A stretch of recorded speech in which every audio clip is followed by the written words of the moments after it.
I check into small hotel a few kilometers from Kiev. It is late. I am tired. I tell woman at desk I want a room. She tells me room number and give key. But one more thing, comrade, there is one room without number and always lock. Don't even peek in there. I take key and go to room to sleep. Night comes and I hear trickling of water. It comes from the room across. I cannot sleep, so I open door. It is coming from room with no number. I pound on door. No response. I look in keyhole. I see nothing except red. Water still trickling. I go down to front desk to complain. By the way, who is in that room? She look at me and begin to tell story. There was woman in there. Murdered by her husband. Skin all white, except her eyes, which were red. I'm an eye doctor, and I had a patient come to me with an infected eyelid. 2 other eye doctors tried to treat and failed. They were dumping all sorts of medicine into it and it wasn't getting any better. At this point, it was swollen and painful for weeks with no improvement despite being on tons of meds. Apparently, neither of them thought to flip the lid upside down. It was a painful maneuver for her very swollen eyelid, which might explain it. Anyhow, there appeared to be what looked like a visible abscess inside the tissue with thick gooey material. I thought I'd give it a nudge and saw it move. This wasn't an abscess, it was something else. I managed to remove it quite easily in one whole piece. It was a fly larva. The patient told me that she had a bug hit her in the eye a few days before she got this infection. I removed the larva and within 2 days the wound closed and she was 100% recovered on basic antibiotic eye drops.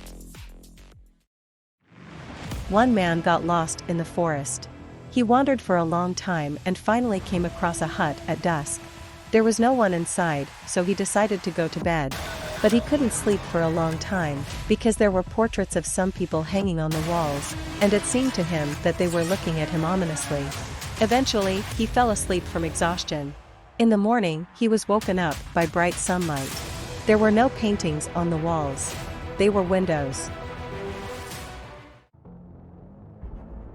One girl photographer decided to spend the day and night alone in a remote forest.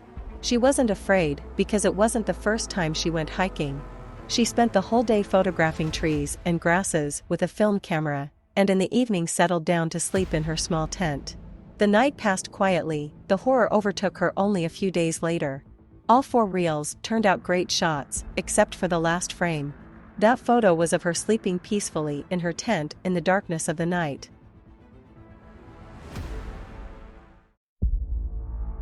Today, I went to the store and enjoyed my day off.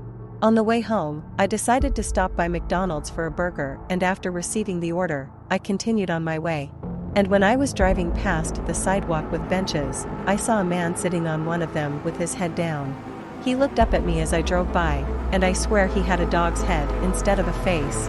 I drove a little further, and when I looked back at the bench, it was already completely empty. Then I turned into the parking lot, stopped and walked to this bench. There was no one there either.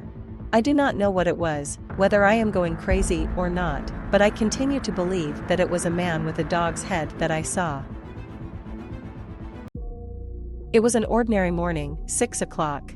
Although I continued to sleep, but my consciousness suddenly woke up abruptly from the fact that I feel like I'm lying on my back in my room and in my bed, but someone or something suddenly sat on me and began to strangle me. At the same time, it resembled a dark spot, a shadow in the form of a human silhouette. And at the same time it seemed to hold my hands. I tried to resist, trying to raise my right hand. Slowly, I overcame the resistance. Suddenly, I abruptly raise my hand to the top and wake up in this state. I still don't understand what it was. Maybe it was just a dream, a waking dream.